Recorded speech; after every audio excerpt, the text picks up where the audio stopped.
আপনার দেখানো পথে আমরা এখন একটু রাষ্ট্র কাঠামোটার মধ্যে থাকি, আমরা আবার ওই ব্যক্তিগত মানে ডক্টর মোহাম্মদ ইউনূসের সাথে সেনাপ্রধান বা ওই আলোচনাটা আমরা একটু পরে ধাপে আসি। আপনি বিএনপির অবস্থান ন্যায্য মনে করেন কিনা? মানে আমাদের আর যে অবস্থান আছে যে বিএনপি, জামাত, এনসিপি এবং ইসলামী শাসনতন্ত্র সহ ইসলামী দলগুলোর অবস্থান আপনি ন্যায্য মনে করেন? প্রথমে বিএনপির কথা শুনি। আমি বলবো যে বিএনপির রাজনীতিটা বিএনপির জন্য আত্মঘাতী হয়েছে, ন্যায্যতার চেয়েও এটা আরো খারাপ। বিএনপি তো ন্যায্য নয়, একটা গণঅভ্যুত্থান হয়ে গিয়েছে, ফলে গণঅভ্যুত্থানে জনগণের জনগণের যে অভিপ্রায়, এটাকে বিএনপি একদমই সম্মান করেন। বিএনপি এসে বলতেছে আমাদেরকে 3 মাসের মধ্যে আমাদেরকে নির্বাচন দাও, ফলে এটা তো হতে পারে না। একটা গণঅভ্যুত্থান হয়েছে শুধু নির্বাচনের জন্য না, এবং ক্রমাগত এই আজকে যে আমরা ডক্টর ইউনূসের যদি আমরা সমালোচনা করি, তাহলে তার সমালোচনা পুরোটাই কিন্তু বিএনপির ঘাড়েও পড়ে। কারণ বিএনপির যে পরিমাণ চাপটা দিয়েছে ডক্টর ইউনূসকে নির্বাচনের জন্য, যার ফলে ডক্টর ইউনূস অনেকগুলো একটা পর একটা ভুল করেছেন। কারণ রাজনৈতিক দলগুলো জনগণের প্রতিনিধি নয় গণ অভ্যুত্থানে পরে। আমাদের দেশে অনেকগুলো কনসেপ্ট আছে ডমিনেন্ট, যেগুলো আমাদেরকে ভাঙতে হবে। রাজনৈতিক দলগুলো এই যে নিউ লিবারেল ইকোনমিক পলিসিকে আমরা বলতে পারি এদের অধিকাংশই মাফিয়া এবং লুটেরা শ্রেণীর প্রতিনিধি। কারণ আপনি কখনোই সাধারণ মানুষ এই আপনাকে 5 কোটি 10 কোটি 50 কোটি টাকা দিয়ে তারা কিন্তু আপনার এই নির্বাচনে তারা অংশগ্রহণ করতে পারবে না। ফলে আপনি যখন এই নির্বাচনের কথা বলেন, বাংলাদেশকে গঠন করবার প্রশ্নটাকে বাদ দিয়ে আপনি স্বভাবতই এই পুরো গণঅভ্যুত্থানের বিপক্ষে দাঁড়ান। ফলে বিএনপি তো ন্যায্য হওয়ার প্রশ্নই আসে না। বিএনপি আগাগোড়াই গণঅভ্যুত্থান বিরোধিতা করেছে এবং গণঅভ্যুত্থানকে নস্যাৎ করাটা ছিল তার রাজনীতির প্রধান লক্ষ্য। অথচ বিএনপি সবচেয়ে বেশি উপকৃত এই গণঅভ্যুত্থান থেকে। আজকে দেখুন, আজকে যে পরিমাণ সম্মান আপনার খালেদা জিয়া পেয়েছেন, এবং একই সঙ্গে যে আপনার কি বলে আমাদের তারেকের উপর যেসব মামলাগুলো ছিল, সে মামলাগুলো তো উঠে গেছে। ফলে গণঅভ্যুত্থানে কত নিট কিন্তু যে ফল এটা বিএনপি পেয়েছে। অথচ বিএনপি একটা জনগণের সঙ্গে একটা মারাত্মক বিশ্বাসঘাতকতা করেছে। কারণ জনগণ চেয়েছে আমরা একটা নতুন গঠনতন্ত্র করতে চাই, সেক্ষেত্রে বিএনপি জাতীয় সরকারে থাকতে পারতো। কারণ প্রথম দিকে তো আমি প্রত্যেকটা নেগোসিয়েশনে যুক্ত ছিলাম এবং আমরা বলেছি যে আসেন আমরা একটা জাতীয় সরকার করি, এবং শুধু তাই না, আমরা একটা কি করি, আমরা একটা এক ধরনের গার্ডিয়ান কাউন্সিল করি, মানে আমার রিকনসিলিয়েশন এবং রিকনস্ট্রাকশন কাউন্সিলের মতো, অর্থাৎ আপনার নেলসন ম্যান্ডেলার মতো। বলে আপনারা থাকেন ওখানে এবং মন্ত্রণালয়গুলোকে ছেড়ে দিই, মন্ত্রণালয়গুলো চলুক, এবং ওখানে থেকে আমরা একটা বাংলাদেশের জনগণের জন্য যেটা ভালো একটা গঠনতন্ত্র আমরা করি। যেহেতু 72 সালে আমরা একটা গঠনতন্ত্র প্রণয়ন করতে পারি নাই, কারণ শেখ মুজিবুর রহমান এসে তিনি ওই পাকিস্তানি যারা নির্বাচিত হয়েছিলেন তাদেরকে তিনি ফরহাদ ভাই একটু যদি মানে ধাপে ধাপে মানে, কারণ অনেক বিষয় হচ্ছে হয়তো আমি ঠিক পুরোপুরি বুঝতে পারতেছি না, সেজন্য একটু জিজ্ঞেস করে যাই যে বিএনপি, আপনি বলেছেন যে বিএনপি গণ অভ্যুত্থানকে নস্যাৎ করতে চেয়েছিল বা গণ অভ্যুত্থানের সুফলটা আসলে যাতে মানুষের ঘরে না আসে, জনগণ যাতে না পায়, সেই ক্ষেত্রে তারা, কিন্তু এটা কেন করবে? বিএনপি তো আসলে আপনি যেটা বলেছেন সেটা তো ঠিক, এই গণ অভ্যুত্থানের সবচেয়ে বড় বেনিফিশিয়ারি তো তারা, আসলে মানে তাদের চেয়ে বড়, তারা জেলে ছিল, তারা দেশে আসতে পারে নাই, তাদের শীর্ষ নেতারা, তারা মামলা মোকদ্দমাতে জেরবার ছিল, মানে এক একজনের বিরুদ্ধে অনেক মামলা করে। আমরা তো সকলেই তার জন্য বিএনপির প্রতি সহমর্মী, আমাদের কোনো অসুবিধা নেই। কিন্তু তারা এটা কেন করবে, মানে গণ অভ্যুত্থানটা নস্যাৎ তারা কেন করতে চাইবে, বা এটা সুফলটা তারা নস্যাৎ করতে চেয়েছে ভেরি সিম্পলি, যেহেতু তারা লুটেরা মাফিয়া শ্রেণীকে রিপ্রেজেন্ট করে। আমরা এই বিএনপি তো আপনার আমাদের যে জিয়াউর রহমানের বিএনপি তো না, এটা তো খালেদা জিয়ার বিএনপি তো না। ফলে এই বিএনপি তো আমরা আগের সেই বিএনপি কে ভেবে বিচার করতে পারবো না। এখানে যারা এখানে পুরো বিএনপি যারা পরিচালনা করে, তাদের মধ্যে অধিকাংশ আপনি এস আলমের গোলাম, অনেকে বসুন্ধরার সঙ্গে যুক্ত, অনেকে নানান রকম লুটিয়া মাফিয়া শ্রেণীর স্বার্থে। 2001 থেকে 2006 বিএনপি খালেদা জিয়ার বিএনপি ছিল, 2025 বিএনপি খালেদা জিয়ার বিএনপি না, মানে কি মৌলিক পার্থক্য? যদি লুটেরা মাফিয়া শ্রেণীকে রিপ্রেজেন্ট তারা করে, তাহলে তারা তখনও করছে, এখনো করবে, মানে ব্যাপারটা তো তখন করে নাই, এখন করবে, ব্যাপারটা কিরকম? অনেক পার্থক্য আছে, আমাদের হিস্ট্রি ভুলে যাবেন না। যেমন আজকে যদি আমরা বলি যে শেখ মুজিবুর রহমান তো বাংলাদেশের যে আন্দোলনে তিনি তো একটা সামনের সারির একটা মানুষ ছিলেন। আজকে ধরুন বাংলাদেশের যে আমাদের যে বাংলাদেশের একটা জনগোষ্ঠী হিসেবে তার যে চেতনাগত দিক, এটাকে বিকশিত করার ক্ষেত্রে তার তো একটা অবদান আছে। বাংলা ভাষা এবং সংস্কৃতির প্রশ্নটাকে নিয়ে এসছেন। ফলে এই শেখ মুজিবকে, আর যিনি বাকশাল করেন বা যিনি শপথ ছাড়া প্রেসিডেন্টের পদ গ্রহণ করেন, তাকে তো আপনি এক করে ফেলবেন না, আপনি তো অবশ্যই সমালোচনা করবেন। তেমনি আমি শেষ করি বিএনপির সময় বক্তব্য দিই, সেটা হলো এই যে আপনি জিয়াউর রহমান আমাদের সৈনিক এবং জনগণের বৈপ্লবিক মৈত্রীর ভিত্তিতে তিনি এসেছেন, ফলে এটা হলো সিগনিফিকেন্স, তার পলিটিক্যাল সিগনিফিকেন্স। এই জিয়া রহমান এসে বাংলাদেশের অর্থনৈতিক সম্পর্কে এবং একই সঙ্গে সঙ্গে এই আঞ্চলিকভাবে বাংলাদেশ কি করে তার নিজের স্বার্থ রক্ষা করতে পারে তার একটা পথ রূপরেখা কিন্তু তার 19 দফার মধ্যে কিন্তু আমরা দেখি। ফলে স্বভাবতই তার একটা রাজনৈতিক সচেতনতা ছিল, এবং শুধু তাই নয়, আর দেখুন আজকে জিয়া রহমান এসে আওয়ামী লীগকেও রাজনীতি করবার সুযোগ করে। রাইট, আমরা যদি বেগম জিয়াতে আসি, মানে 2001-কে যদি চলে আসি আর কি, ফরহাদ ভাই আপনি বলতেছিলেন যে এই বিএনপিকে আপনি খালেদা জিয়ার বিএনপিও বলতে চান না, তো সেই ক্ষেত্রে আমি বললাম যে না, চাই অবশ্যই কেন, এটা বলি না, আমি তো আপনাকে ব্যাখ্যা করে যে বিএনপির ইতিহাস সেখান থেকে খালেদা জিয়া যখন আপনার জিয়াউর রহমান তিনি যখন তাকে তখন হত্যা করা হয়, তাহলে একজন মানুষ যিনি ধরে রাখতে চেয়েছে সেই স্পিরিটটা একদিকে, এবং অন্যদিকে এরশাদ বিরোধী আন্দোলনকে তিনি নেতৃত্ব দিয়েছেন। সেই খালেদা জিয়া তো আপনি এটা বলে তো চলবে না, তিনি ম্যাট্রিক পাস একজন মহিলা, তার তখনও মনে খেয়াল আছে কিনা আপনার, আমি কিন্তু তখন তার পক্ষে 100 ভাগ তার পক্ষে ছিলাম, আপনি 100 ভাগ সিম্পলাইজ, কারণ তিনি জনগণের অভিপ্রায়কে তিনি ধারণ করেন। এবং আমি এখনো মনে করি বাংলাদেশের নিরাপত্তার প্রশ্নে, যে কারণে আমি তার সঙ্গে অত্যন্ত ঘনিষ্ঠভাবে কাজ করেছি, বাংলাদেশে যদি নিরাপত্তা, জাতীয় স্বার্থ, জাতীয় নিরাপত্তার প্রশ্নটা আসে, আমি খালেদা জিয়াকে, বেগম খালেদা জিয়াকে 100 ভাগ তার উপর নির্ভর করি। সেক্ষেত্রে আমি তাকে বিশ্বাস করি, তার পূর্ণ আস্থা আছে। কিন্তু তার অন্যান্য যে সকল নেতাগুলো বিএনপিতে ঢুকেছে, তারা তো খালেদা জিয়া কমাননি, তারা তো আপনার খালেদা জিয়ার সঙ্গে তো না। এটা তো আপনার অনুমান, হয়তো বেগম জিয়া উনাদেরকে ইচ্ছা করেই নিছেন, কারণ আপনি বিএনপি পরিচালনা করলে বিএনপি একরকম হইতো, আপনি বিএনপি মহাসচিব হলে বিএনপি একরকম। আমি ব্যাখ্যা দিই, ঠিক আছে, আমি আপনাকে ব্যাখ্যাটা দিই। আমাদের এখানে রাজনৈতিক দলগুলোতে গড়ে ওঠে আমাদের আর্থ-সামাজিক বাস্তবতার ভিত্তিতে, আর্থ-সামাজিক বাস্তবতার ভিত্তিতে। আপনার কথাটা সত্য, কিন্তু এক্ষেত্রে খালেদা জিয়াকে আমি দায়ী করতে পারবো না। কেন? কারণ আমাদের এখানে পরবর্তীকালে যখনই আমাদের অবাধ বাজার ব্যবস্থাটা এসে গেল এবং রাষ্ট্র বিভিন্ন বড় বড় প্রকল্পের ধারক হলো এবং রাষ্ট্র হয়ে উঠলো খুব দ্রুত বেগে টাকা কামাবার একটা ক্ষেত্র, তখন আপনি নতুন প্লেয়ারদেরকে দেখেছেন রাজনীতিতে, নতুন ধরনের প্লেয়ারেরা। এই নতুন প্লেয়ারদের উদ্দেশ্য হচ্ছে রাষ্ট্র ক্ষমতায় যাওয়া এবং বিভিন্ন বড় বড় প্রজেক্টে নিয়ে গ্রহণ করে এবং বিভিন্ন ব্যবসা দখল করে তাদের এই আর্থিক স্বার্থটাকে আদায় করে। আমার মনে হয় যে আমি এবং আমাদের দর্শকরা আপনার আর্গুমেন্টটা আমরা বুঝতে পারছি, কিন্তু আপনি যে কারণে বিএনপিকে লুটেরা মাফিয়া শ্রেণীর রিপ্রেজেন্টেটিভ বলতেছেন, সেই জিনিসটা তো 1991 সালে বেগম খালেদা জিয়ার হাত ধরে আমরা হইতে দেখছি। উনি 300 আসনে যেসব প্রার্থীকে নমিনেশন দিয়েছেন, প্রার্থীকে যারা আমি ব্যাখ্যা করতে, নমিনেশন ব্যাপারটা যখন ব্যবসা হয়ে গেছে, এটা লুটে মাফিয়া শ্রেণীর রাজনীতি হয়ে গেছে। যেদিন থেকে আপনি নমিনেশন দিয়ে ব্যবসা শুরু করলেন, তখন এটা তো আগের বিএনপি না। আপনি জিয়া রহমানের চর্চাটা আপনি খেয়াল করেন, জিয়া রহমান সময় তো আমাদের বয়সও কম ছিল, জিয়া রহমানের বিরোধিতা করেছি আমরা, কিন্তু তারপর যে জিয়া রহমান কথা বলেছে, জিয়া রহমান মধ্যে আপনার রেডিক্যাল লেফটরা ছিল যারা বাকশালের সময় অত্যাচারিত নির্যাতিত হয়েছে। ফলে আপনি এভাবে দেখেন, আপনি যদি প্রশ্নটা তৈরি করেছেন আমাকে করেছেন ব্যক্তি কেন্দ্রিক, ফলে স্বভাবত আমার উত্তরটা ব্যক্তি কেন্দ্রিক হয়ে যাচ্ছে। কিন্তু মূল প্রশ্নটা হচ্ছে যে আমাদের সোসাইটির রাজনীতির যে বিকাশটা ঘটেছে, এই বিকাশের যে কুফলটা, এই কুফলটা বিএনপির উপর পড়েছে। আপনি যদি আমাকে আমার বক্তব্য শুধরাতে বলেন, আমার মনে হয় যে প্রতি বা একটা সংগঠন হিসেবে আপনি বিএনপির যে চেহারাটা আপনি এখন তুলে ধরেছেন, যে কারণে ও গণঅভ্যুত্থানকে নস্যাৎ করেছে, এইটা মনে হয় পরিষ্কার যে যেহেতু ও লুটেরা মাফিয়া। আমি আপনাকে একটু অ্যাড করব, কারণ বিএনপি যদি নির্বাচনের কথা, নির্বাচনই দাও 3 মাসের মধ্যে দাও, 6 মাসের মধ্যে দাও, 1 বছরের মধ্যে দাও, মানে নির্বাচনের প্রশ্নটাকে সে যদি এইভাবে সামনে না আনতো, কারণ নির্বাচন তো হবেই, আপনি নির্বাচন চলতে পারেন না রাষ্ট্র।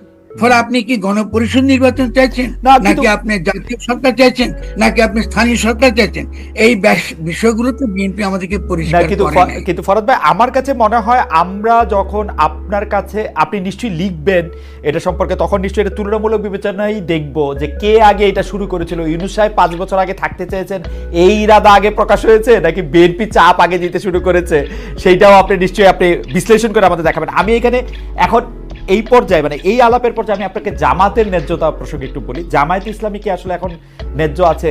পিআর না হলে নির্বাচন হবে না, নির্বাচন আমরা চাই না, ঐক্যমত প্রশ্নে এই ব্যাপারটা এরকম, আমরা এরকম, মানে আপনি আমাদের ব্যাখ্যা আমরা করতেই পারি, কিন্তু জামায়াত ইসলামীর অবস্থানটা আপনি ন্যায্য মনে করেন কিনা? আমি এখন আমি বুঝতে পারছি যে আপনার প্রশ্নটার মধ্যে একটু গলদ আছে। আচ্ছা, সরি, আপনি ঠিক করে দেন। প্রশ্নটা কিন্তু ন্যায়ের প্রশ্ন না। জি, প্রশ্নটা হচ্ছে যে আমরা 72 সালে এক স্বাধীনতা যুদ্ধের পরে আমরা একটা রাষ্ট্র গঠন করতে পারি নাই, জনগণের অভিপ্রায়কে আমরা ধারণ করতে পারি না। আমাদের অনেকগুলো অত্যন্ত ক্রিটিক্যাল একটা এরিয়া আছে, আমরা পারি নাই। এবং না পারতে আমরা যখন যে এরশাদ বিরোধী আন্দোলন করলাম, তারপরেও কিন্তু আমরা একটা রাষ্ট্র গঠন করতে পারলাম না, এবং এবারও কিন্তু আমরা একটা রাষ্ট্র গঠন করতে পারলাম না। ফলে ব্যাপারটা কিন্তু ন্যায্য আর অন্যায্যের প্রশ্ন না। যদি আমরা রাষ্ট্র গঠন করবার এই যে জনগণের যে অভিপ্রায়, সে অভিপ্রায়কে বাস্তবায়িত করবার ক্ষেত্রে জামাতের কি কোনো ইতিবাচক ভূমিকা আছে? আমি বলি জামাতের কোনো ইতিবাচক ভূমিকা আমি এই মুহূর্তে দেখি না, কিন্তু ক্ষতিকর কিছু দেখি না। কেন বলি আপনাকে? কারণ জামাত একটা রাজনীতি করে এবং তার একটা আদর্শিক রাজনৈতিক দল, এবং আমি যতটুকু বুঝি জামাত ধরে নিয়েছে যে যদি তারা ডিসি গুলো জামাতপন্থী হয়, তারা ইতিমধ্যে রাষ্ট্র ক্ষমতায় চলে গেছে। তারা ফলে নির্বাচন নিয়ে তারা খুব একটা ব্যস্ত নয়। ফলে তারা যে আপনার পিআরটা চায়, যে প্রফেশনাল রিপ্রেজেন্টেশনের ভিত্তিতে যে তারা ক্ষমতার অংশীদারিত্ব চায়, এটা তাদের জায়গার থেকে কিন্তু এটা যুক্তিসঙ্গত। কিন্তু যদি আপনি রাষ্ট্র গঠনের প্রকল্পের দিক থেকে তাকান, তাহলে জামাত তো ইতিবাচক না। জামাত তো আমাদেরকে এমন কোন সত্যিকার অর্থে যে আমরা যে নতুন যে রাষ্ট্রটা গঠন করতে চাই, সেখানে ইসলামের ভূমিকা কি হবে, বা আমরা কি 71 সালে যখন স্বাধীনতার ঘোষণা দিয়েছিলাম, সাম্য, মানবিক মর্যাদা এবং সামাজিক ন্যায় বিচার, এটা তো ইসলামী মূল্যবোধ। তাহলে আমরা 71 সালে তো আসলে ইসলামী রাষ্ট্র গঠন করতে চাইছিলাম, আমরা তো ইসলাম থেকে আলাদা কিছু গঠন করতে চাইনি। কিন্তু ইসলামী পন্থীদের মধ্যে এখনো পর্যন্ত ইসলামী রাষ্ট্র নামক একটা অদ্ভুত চিন্তা একটা আছে, যার সঙ্গে ইসলামের কোনো সম্পর্ক নেই। ইসলামী রাষ্ট্র বলে কোনো কনসেপ্টই নেই। ইসলামী সমাজ আছে, রাষ্ট্র নাই। ক্ষমতা আছে, প্রশাসন আছে, কিন্তু রাষ্ট্র নাই। ফলে দেখা গেছে জামাত এই ক্ষেত্রে আমাদেরকে কোনো পরিষ্কার করে কোনো আমাদেরকে অবস্থান সে পরিষ্কার করে নাই। 2 নম্বর, ইখওয়ানুলের রাজনীতি গ্লোবালি আন্তর্জাতিক ভাবে পরাজিত, এবং আমরা দেখেছি যে এটা কোনো ভবিষ্যৎ নাই। আমরা জামাতের মধ্যে কিন্তু রূপান্তর দেখি নাই। তারা আব্দুল আলাহ মওদুদির যে অবস্থান, তিনি একটা জাতিবাদী ইসলামপন্থী মানুষ, আমি তাকে সম্মান করি, তাকে নিয়ে যথেষ্ট আলোচনা হতে পারে, কিন্তু আমরা দেখি নাই যে এই মওদুদির চিন্তাটা তারা বাংলাদেশে কি করে বাস্তবায়িত করবে। তারা কি এটা রেখেছে না তারা বাতিল করে দিয়েছে? ফলে আমরা যদি রিয়েলি ইসলামকে বাংলাদেশে ইন্টিগ্রেট করতে চাই আমাদের মূল্যবোধের মধ্যে, আমাদের রাষ্ট্র গঠনের মধ্যে, আমাদের সংস্কৃতির মধ্যে, তাহলে জামাতের প্রথম কাজ হবে জামাত ইসলামীর নামটা বাদ দেওয়া। জামাত ইসলামীর নামটা রাখা মানে এই দেশের 17 কোটি মানুষকে অপমান করা। কারণ আমরা 71 মুক্তিযুদ্ধ করেছি, কিন্তু যারা এই মুক্তিযুদ্ধকে গ্রহণ করেনি তার মধ্যে এই নামটা ছিল আমাদের বুকের মধ্যে বিধে আছে। এটা তো মনে হয় যে কাটার মধ্যে এর চেয়ে পরিষ্কার করে বলা সম্ভব না। জি জি জি, আপনি এটা খুবই সেন্সিটিভ ইস্যু, জি, এবং গুরুত্বপূর্ণ বুঝতে পারেন। কারণ আপনি এই কথাটা বলা গুরুত্বপূর্ণ, কারণ জামাত থাকলে আবারও আওয়ামী লীগ ফিরে আসবে, আবারও বাকশালী ফ্যাসিবাদ ফিরে আসবে, আবারও শেখ হাসিনার ফ্যাসিজম ফিরে আসবে। কারণ জামাত থাকা মানে হলো অবশ্যই বাংলা ভাষা এবং সংস্কৃতির লড়াইটা প্রধান মুখ্য রাজনৈতিক বিষয় উঠবে। ফলে জামাতকে আমি বারবার বলি আপনাদের এই নাম বদলাতে হবে। আর দ্বিতীয়ত হলো জামাত তো আপনার যখন এই গণপ্রতিনিধিত্ব অধ্যাদেশে যখন তারা নিজেদেরকে যখন তারা নিবন্ধিত করেছে, সেখানেও তারা ইসলাম কায়েম করার কথা তো বলে নাই, তারা তো গণতন্ত্র। তো আপনি কেন প্রচারণা করছেন? ফরদা, আমরা একটু আগাই। আমরা শুধু এই জায়গার মধ্যে থেকে আপনি আর এক লাইন বলবেন কিনা, বা এটাতে আপনি কোনো কিছু আছে না যে জামাত থাকলে আবার আওয়ামী লীগের ফিরে আসার সম্ভাবনা থাকবে, এবং আপনি সম্ভাবনা বলছেন, আপনি বলছেন আসবেই, এটাকে আরেকটু লাইন বলবেন যে এটা কি আসলে এরকম করে বলে এখন যে সেকুলার এবং এই যে বাঙালি জাতিবাদী যে রাজনৈতিক ধারা আওয়ামী লীগ নামে বা বেনামে যেটা আছে, জামাত আছে বলে আছে। বাংলাদেশের যে তাদেরকে আমরা বামপন্থী বলি, যারা ডেফিনেটলি তারা মনে করে তাদের তো কি, তাদের যে মূল যে লড়াইয়ের ক্ষেত্র তো এটাই, যে আপনি যদি একটা ইসলামী রাষ্ট্র কায়েম করতে চান, ইসলাম আমাদের সংস্কৃতির অংশ। আর আমি আমার লেখাতে বারবার দেখিয়েছি যে ধর্মের একটা ক্রিটিক আমাদের লাগবে। ইসলামে আমাদের শুধু আমাদের ধর্ম মাত্র না, ইসলাম আমাদের আগামী দিনে রাষ্ট্র গঠনের ক্ষেত্রে ইসলাম একটা অত্যন্ত গুরুত্বপূর্ণ ভূমিকা থাকবে। কিন্তু এমন একটা ভূমিকা, যে ভূমিকা আমরা তথাকথিত ইসলামপন্থী এবং সেকুলারপন্থী সকলে আমরা একমত হতে পারি। এটা হলো রাষ্ট্র গঠনের প্রক্রিয়া। এই আর কি। আপনি যদি বিবেকটা টিকিয়ে রাখেন, এই বাইনারি ইসলাম বনাম সেকুলারিজম, এটা আত্মঘাতী। এখান থেকে বেরিয়ে আমার মনে হয় যে আপনার এই কথা থেকেও আরো অনেক কিছু বিষয় আলোচনার আছে। যেমন আমি শুধু আমার 2 পয়সাটা একটু দিয়ে রাখি, যে প্রায়ই আমরা শুনি, কতদিন আগে বিএনপি শীর্ষ নেতার কাছেও আমরা শুনলাম যে আমরা কোরআন সুন্নাহ বিরোধী কোনো আইন করব না। বাংলাদেশে কি কোনো কোরআন সুন্নাহ বিরোধী আইন আছে? আমি তো খুঁজে পাই না কোন আইন কোরআন সুন্নাহ বিরোধী, আমি তো বুঝতে পারি না। কিন্তু এইটা বারবার এরকম করে বলা হয় কেন? এবং আপনিও আজকে বলছেন যে তারা যখন গণপ্রতিনিধিত্ব ওই জায়গাটার মধ্যে স্বাক্ষর করে, তখনও জামাত ইসলামীও তো বলে নাই যে ইসলামী শাসন কিভাবে প্রতিষ্ঠা করবে। এই ব্যাপারটা নিয়ে নিশ্চয়ই বড় আলোচনা দাবি রেখে আপনি আরো 2টা রাজনৈতিক অস্তিত্ব সম্পর্কে যদি একটু বলেন। একটা হচ্ছে এনসিপি, একটা হচ্ছে ইসলামী শাসনতন্ত্রের নেতৃত্বে বা আরো ইসলামিক দলগুলি। একটু সংক্ষেপে যদি বলেন, ফলে অনেক প্রশ্ন জমে গেছে আসলে। এনসিপিটা যদি একটু বলেন, এনসিপির অবস্থানটা আপনি কিভাবে দেখেন এই ফেব্রুয়ারিতে তাদের জন্ম? এনসিপি তরুণেরা একটা গণঅভ্যুত্থান করেছে, ফলে তাদের প্রতি আমাদের একটা সমর্থন থাকবে। জনগণ সমর্থন করেছে, বাস্তবে সমর্থন করেছে, তাদের নেতৃত্বে গণঅভ্যুত্থানটা হয়েছে। তাদের সঙ্গে যুক্ত ছিল আমাদের সৈনিকেরা, যারা বলেছে যে আমরা এরপর আর গুলি করবো না। পরে সভাপতি সাদা মানুষের গুলি করতে তারা অস্বীকার করেছে বলে সভাপতি শেখ হাসিনার পক্ষে আর এই আমাদের এই শাসন ব্যবস্থা থাকা সম্ভব ছিল না। ফলে এনসিপির এই যে ঐতিহাসিক গুরুত্ব, এটা তাকে দিতে হবে। কিন্তু বৈষম্য বিরোধী ছাত্র আন্দোলন, ছাত্র তরুণদের আন্দোলন এক জিনিস, আর নির্বাচনবাদী এনসিপি যে নির্বাচন করতে চায়, গণঅভ্যুত্থানের যে লক্ষ্য, এটা সফল হবার আগে, এটা বাস্তবায়িত হবার আগে এই এনসিপিকে আমি গ্রহণ করি না। কারণ নির্বাচনবাদটা আমাদের সবচেয়ে বড় রাজনৈতিক সমস্যা। নির্বাচন দরকার, কিন্তু নির্বাচনবাদ অত্যন্ত মুশকিল।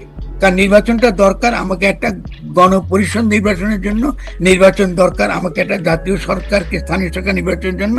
নির্বাচন একটা পদ্ধতি মাত্র। ফলে এনসিপির রাজনীতির দ্বারা তারা প্রতিষ্ঠা করতে পারে নাই যে নির্বাচন একটা প্রক্রিয়া মাত্র। কিন্তু প্রতিষ্ঠা না করে তারা এখনো বলছে যে তারা নতুন সংবিধান চায়, আমরা একমত। এবং তারা এখনো বলছে যে তারা এই বিচার চায়, আমরা একমত।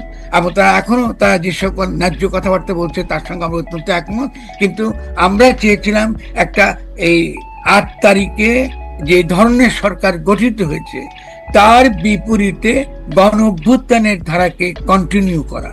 তারা সরকারে গেছেন, সরকার যখন গেছেন আমাদের কোনো আপত্তি নাই, কিন্তু সরকারে গিয়ে মন্ত্রী হিসেবে তারা সফল হন নাই।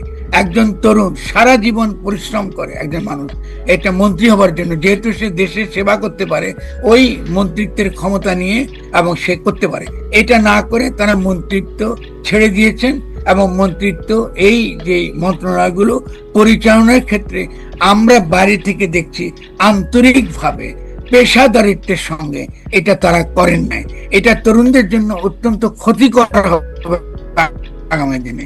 তার মানে তরুণরা একটা মন্ত্রণালয় চালাতে পারে না, এটাই তারা প্রমাণ করলেন। এটা তো ক্ষতি করবে, কারণ আপনাকে তো শেষাবধিত রাষ্ট্র আপনাকে চালাতে হবে। তারপর যে তরুণরা গণঅভ্যুত্থান করেছে, এদের পক্ষে এরপর আবার মন্ত্রী হতো কি করে? মন্ত্রী হবে না, আপনি মন্ত্রণালয় চালাতে পারেন নাই এবং আপনি ছেড়ে দিয়েছেন। আমি নাই ছেড়ে দিয়েছে ভালো, এটা আমি প্রশংসা করি, এটা তার নৈতিকতার প্রশংসা করি। কিন্তু যদি তরুণদের যদি মন্ত্রণালয় চালাবার যোগ্যতা তারা অর্জন না করে, এটা তো আমার জন্য আর বড় ক্ষতির ব্যাপার। কারণ আমার তো বয়স হয়েছে, ওদেরকে তো রাষ্ট্র চালাতে হবে। ফলে এদেরকে তো শিখতে হবে, ভুল ত্রুটি সহ শিখতে হবে। ফলে মন্ত্রণালয়ে যে মন্ত্রণালয় তো তামাশা করার ব্যাপার, মন্ত্রণালয় তামাশা করার ব্যাপার।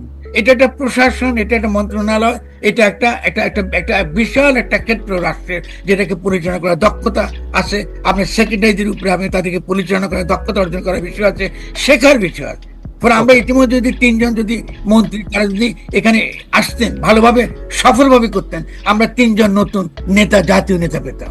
3 জন জাতীয় নেতা পেতাম। আচ্ছা, এই জাতীয় নেতা থেকে আমরা এটা পরিষ্কার। আমি ইসলামী দলগুলো যদি ইসলামী শাসনতন্ত্র আন্দোলন খুব ছোট করে বলেন, যে ইসলামী শাসনতন্ত্র আন্দোলনের এই গণঅভ্যুত্থান সফল হওয়ার পরে, যেটা 5 তারিখ, তারপর থেকে 1 বছরের বেশি সময় পার হয়েছে, তাদের অবস্থানটা আপনি কি মনে করেন? আপনি আমাকে ন্যায় বা ন্যায্য আমি আর বলতেছি না, মানে আপনি ইসলামী দলগুলো, আপনি যখন ইসলামী দল বলেন তখন আমি দেখেছি ইসলামী দলগুলো যখন মাজার ভাঙা হয়েছে হচ্ছিল, তাদের কোনো অবস্থান আমরা দেখিনি। মাজারগুলো যখন ভাঙা হয়েছিল তখন তারা কিন্তু এই আমাদের স্মৃতি ক্ষেত্র মানে অত্যন্ত সরল একটা রূপ, মানে গণরূপ। কারণ মাজারে আপনি আস্তিক, নাস্তিক, হিন্দু, মুসলমান, বৌদ্ধ, খ্রিস্টান যে কেউ যেতে পারে। এবং সংস্কৃতির দিক থেকেও সেটা এমন একটা সংস্কৃতি যেটা আপনাকে আল্লাহর নিকটবর্তী করে, মানে এমন সংস্কৃতি যেটা অলওয়েজ হয় আল্লাহ বন্দনা, নবীর বন্দনা, ধর্মীয় গানগুলো এখানে অতিরিক্ত গাওয়া হয়, যেগুলো আধ্যাত্মিক জায়গা, ক্ষেত্র জায়গা। দেখা গেছে এই ইসলামী দলগুলো ইসলাম বলতে যেটা বোঝে, আর আমাদের সাধারণ মানুষ ইসলাম বলতে যেটা বুঝে, এর মধ্যে আকাশ এবং পাতার ব্যবধান রয়েছে। 2 নম্বর হলো ইসলামপন্থী দলগুলো এই যে যারা মাজারে যায় বা যারা নামাজ কালাম পড়ে বা যারা আপনার ইবাদত বন্দী করে, একই সঙ্গে যারা একটা সমাজে সকলের সঙ্গে সহাবস্থানের সঙ্গে থাকতে চায়, এই বৃহৎ জনগোষ্ঠীর সঙ্গ থেকে তারা কিন্তু বিচ্ছিন্ন। ফলে আমরা দেখেছি এটা প্রমাণিত হয়ে গেছে, তাদের কোনো অবস্থান আমরা কিন্তু দেখিনি। 2 নম্বর, আমরা দেখেছি তারা মুখে ইসলামপন্থী বলছে, কিন্তু তারা এখনো গাজায় ফিলিস্তিনিদের পক্ষে লড়াই করবার জন্য বাংলাদেশে একটা শক্তিশালী আন্দোলন করতে তারা চাইছে না। না চাইবার একটা বড় কারণ হলো এই, তারা সকলে চায় না মার্কিন যুক্তরাষ্ট্রে রুষ্ট করতে, কারণ তাদের ইচ্ছা আগের মতোই যে মার্কিন যুক্তরাষ্ট্রে তাদেরকে ক্ষমতায় বসাবে এবং আগামী দিনে তাদের ক্ষমতায় রাখতে সহায়তা করবে। ফলে ইসলামপন্থীরা আদৌ ইসলামপন্থী কিনা এটা তো তর্কের বিষয়। আপনি ইসলাম বলতে আপনি কি বুঝেন আর আমরা সাধারণ মানুষ কি বুঝে, এটা তর্কের বিষয়। কিন্তু ফরাদ ভাই, মানে আপনি কিন্তু এই তর্ক বা এই যুক্তি প্রদর্শন জারি রেখেছেন, মানে আমার জ্ঞান বুদ্ধিমতে 30-35 বছরেরও বেশি একই কথা। কিন্তু আপনি কিন্তু যারা ইসলাম পন্থাটা নিয়ে যাদের আঁকড়ে আসেন তাদের আপনি খারিজ করে দিতেছেন না, তাদের বলতেছেন এটা তর্ক করতে হবে, কিন্তু তারা কিন্তু আপনাকে খারিজ করে দিচ্ছে, বলতেছে যে ইসলামের কোনো ভার্সন নাই, ইসলামের কোনো মানে এডিশন নাই, ইসলামের কোনো সুগার কোটেড কোনো রকম রূপ নাই, এবং যেইটা বই খাতায় নাই ওইটা ইসলাম না। এবং আপনি যেটা মাজার কেন্দ্রিক যেটার কথা বলতেছেন, এইটাতে মনে হয় আপনি সবচেয়ে বেশি সমালোচিত হইতেছেন মনে হয়। না, অসুবিধা নাই, আমি তো সমালোচিত হবই, কারণ আমি সাধারণ জনগোষ্ঠীর পক্ষে কথা বলি। আর তারা যে ইসলামের কথা বলে এটা আদৌ ইসলাম কিনা তার সাথে আলোচনার বিষয় হবে। ইসলামের বই খাতা কি? তারা কথা বলে দলিল, তো দলিল মানে কি? ইসলাম তো ওই আকারে হাদিস তো ইসলামে হাদিস আমি পড়বো অবশ্যই, কিন্তু হাদিস তো আমার জন্য বাধ্যতামূলক কিছু নেই। আর কোরআন তো নিজেকে কখনো আইনের বই বলে নাই, জানেন আপনি। তাদেরকে তো আমি যে প্রশ্ন করেছি সে প্রশ্ন উত্তর দিয়ে তো এটা শেষ হয়ে যায়। কোরআন তো নিজেকে কখনো আইনের বই বলে নাই। কোরআন বলছে হুদাল্লিল মুত্তাকিন, যারা সত্যিকার অর্থে আত্মসমর্পণকারী তাদের জন্য পরামর্শের বই কোরআন। তো তারা কোথায় আইন খুঁজেন কোরআনের মধ্যে? কোরআন তো এটা বলে নাই। আর শুধুমাত্র তাই না, ইসলাম আরো অনেক মহৎ। ইসলাম হচ্ছে উচ্চ স্তরের ধর্ম। এই ধর্মটা কি দাবি করে? যে মানুষ মাত্র আল্লাহ খলিফা, তাকে প্রতিনিধি আকারে দুনিয়া পাঠানো হয়েছে। তার মানে হচ্ছে তাকে আমি প্রজ্ঞা দিয়ে, বুদ্ধি দিয়ে, জ্ঞান দিয়ে পাঠিয়েছি দুনিয়ায়। আপনি যখন মায়ের পেট থেকে আসেন, আপনি কি বগলে কোরআন নিয়ে আসেন, নাকি প্রজ্ঞা নিয়ে আসেন, বুদ্ধি নিয়ে আসেন? এগুলো নিয়ে আপনি আসেন, আল্লাহ তো দিয়েছে আপনাকে সমস্ত কিছু। এই প্রজ্ঞা, বুদ্ধি, জ্ঞান নিয়ে তো আপনি কোরআন পড়বেন। তো আপনি যখন কোরআনকে আপনি ব্যবহার করেন মানুষের প্রজ্ঞা, বুদ্ধি, তার যে প্রেম, ভালোবাসা, এইসবের বিরুদ্ধে, বিপরীতে, এটা কি ইসলাম? এটা কোন ইসলাম? কিন্তু ফরদ ভাই, আমি আপনার সাথে থিওলজিক্যাল তর্কে যাব না, কিন্তু আমি যদি আপনাকে বলি, না আমি থিওলজিক্যাল তর্ক করছি না, আমার প্রশ্নটা যদি আমি শুধু বলি যে ব্যাপারটা তো এরকম, যদি আপনি মানে আমাদের যারা এটা বলেন তারা বলেন যে প্রফেট হযরত মুহাম্মদ সাল্লাল্লাহু আলাইহি ওয়াসাল্লাম যখন মারা যান তখন তাকে প্রশ্ন করা হইলে বা তিনি অন্য প্রসঙ্গে নানাভাবে এটা বলতে চেষ্টা করছেন যে তোমাদের জন্য আমি এই গাইডলাইনটা আল্লাহ তোমাদেরকে আমার মাধ্যমে তোমাদেরকে দিয়ে গেছে, this is the complete guideline. বলুন আপনি বলেন না কি বলেছে, কি দিয়েছে আল্লাহ আমাদেরকে? এই যে গাইডলাইন, তুমি এটা কমপ্লিট এটা ফলো করতে পারো। আমি কেন বলতেছি, আমি কিন্তু আপনার কথা মানে আমি বুঝতে পারতেছি, কিন্তু ঘটনা হচ্ছে এক একজন যদি তার নিজস্ব প্রজ্ঞা দিয়া এক একভাবে এটা ব্যাখ্যা করতে পারে, তাহলে তো আর আমরা এক ময়দানে দাঁড়াতে পারবো না ফরদ ভাই। আমরা মিলবো কি শর্তে? না অবশ্যই দাঁড়াতে পারবো। তাহলে ওয়েস্টার্ন সিভিলাইজেশন কি করে টিকে আছে? ঠিক আছে, এই লুথারান চার্চ, এই ক্যাথলিক, মানে ওরা যদি ধর্মের মধ্যে আপনি 100 বিভেদ। না এটা তো আপনি একদম আমাকে উত্তর দিতে দেবেন। জি, আমি উত্তর দিবেটা হচ্ছে এই যে প্রথমত হলো যে 100 জনের তো তাদের ব্যক্তিগত ইচ্ছা অনিচ্ছা দ্বারা তারা ঠিক হবে না। আপনার মধ্যে যে বুদ্ধি আছে, যে প্রজ্ঞা আছে, যে যে যে যে তর্কের যে আপনার যে ক্ষমতা আছে, এর দ্বারাই তো সামষ্টিক অভিপ্রায়টা তৈরি হয়। আপনি যে সামষ্টিক অভিপ্রায় তো তর্ক ছাড়া তো হবে না, সামষ্টিক আলোচনা ছাড়া তো হবে না। গণতন্ত্র মানেই তো আলোচনা। তো আপনি এটাকে কেন অস্বীকার করছেন? আপনি গণ থেকে ফরহাদ ভাই, আপনি নিজেও এখানে দীর্ঘ সময় কাটাইছেন। এখানে তো 137টা ক্যাথলিক চার্চ, 137 এই লুথারেন, এই সেই, এবং তারা কিন্তু পরস্পরকে খুব ভালোবাসে, ব্যাপারটা এরকমও না। না, খুব ভালো না, কিন্তু তারা তো একটা রাষ্ট্র গঠনের ক্ষেত্রে তাদের তো একটা ঐক্যমত্য আছে। তাহলে আধুনিক রাষ্ট্র কোথায় গড়ে উঠলো? আধুনিক রাষ্ট্রদের গড়ে উঠছে খ্রিস্টানিটি থেকে। আধুনিক রাষ্ট্রদের খ্রিস্টান থিওলজিক্যাল স্টেট, এখানে সার্বভৌমত্বের ধারণা, তো আধুনিক রাষ্ট্রের যে সার্বভৌমত্বের ধারণা, ওটা তো খ্রিস্টানি থেকে এসছে। ইসলামের তো রাষ্ট্রের সার্বভৌমত্বের কোনো ধারণাই নেই। তাহলে ওনারা কি রাজনীতি করতেছে? আপনি যদি রিয়েলি তারা ইসলামপন্থী হতেন, তাহলে কি করে রাষ্ট্র সার্বভৌম এটা তারা কি করে এটা তারা মানেন? আর তারা যে আল্লাহ সার্বভৌম বলেন, তারা তারা রাষ্ট্রবিরোধী। তো তারা তো একটা অলরেডি একটা কন্ট্রাডিক্টরি পজিশনে গিয়ে রাজনীতি করছেন, এটা তো হবে না। আপনি যে জন্য ইসলাম হলো সবচেয়ে সবচেয়ে অগ্রসর একটা রাজনৈতিক ধর্ম, কারণ সত্যিকারের সঠিক রাজনৈতিক দিশা দেওয়ার জন্য ইসলাম আপনাকে যথেষ্ট পরিমাণ তার যে থিওলজিক্যাল প্রপোজিশন বলেন, ফিলোসফিক্যাল প্রপোজিশন বলেন, ইসলামের মধ্যে নিহিত রয়েছে, নবীর জীবনে নিহিত রয়েছে। নবী কি হীরা গুহায় বসে বসে সারা জীবন বন্দী করে কাটেছেন নাকি? তিনি কি যুদ্ধ করেন না? তিনি কি আপনার রাষ্ট্র প্রশাসন পরিচালনা করেন না? তার বিবিরা কি তার মসজিদের কোনায় ছিল না? আপনি মেয়েদেরকে মসজিদ থেকে বের করে দিচ্ছেন, মেয়েদের সম্পর্কে যেসব কথাবার্তা বলছেন, এটা কি নবীর চরিত্রের সঙ্গে যায়? আপনি ইসলামের সঙ্গে যায় এগুলো? এগুলো আপনি আরব ট্রাইবাল কতগুলো রিলিজিয়নকে আপনি নিয়ে আসে বলতেছেন এগুলো ইসলাম। এটা কি, এটা কিসের ইসলাম? আপনি তো হবে না। ইসলাম তো পরকালের জন্য আসে নাই।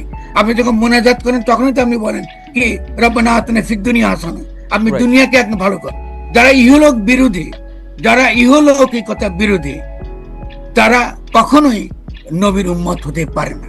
কারণ নবী ইহলৌকিক ধর্ম এনেছেন দুনিয়াতে খ্রিস্টানিটির বিপরীতে। এইখানে ইসলামের সঙ্গে খ্রিস্টানিটির বিরোধ, এইখানে ইসলামের সঙ্গে জুদাইজমের বিরোধ। আপনি যদি পরকাল নিয়ে আসেন, পরকালটা এনেছে খ্রিস্টানিটি, যে আপনি লর্ড যিশুর যে জগৎ, সে জগতে প্রবেশ না করলে আপনি মুক্তি পাবেন না। ইসলামের তো এগুলো নাই। আপনি এসব বাজে চিন্তা আমাদের সমাজে ছড়াচ্ছেন, অথচ আমাদের এখানে ইসলাম যারা প্রচার করেছেন তারা তো এগুলো কখনো বলে নাই। আপনারা প্রিয় দর্শক, আসসালামু আলাইকুম, সবাইকে আজকের ভিডিওতে স্বাগতম। তো আজকের ভিডিওটি দেখলেন, আপনাদের মূল্যবান মতামত অবশ্যই কমেন্ট বক্সে জানাবেন।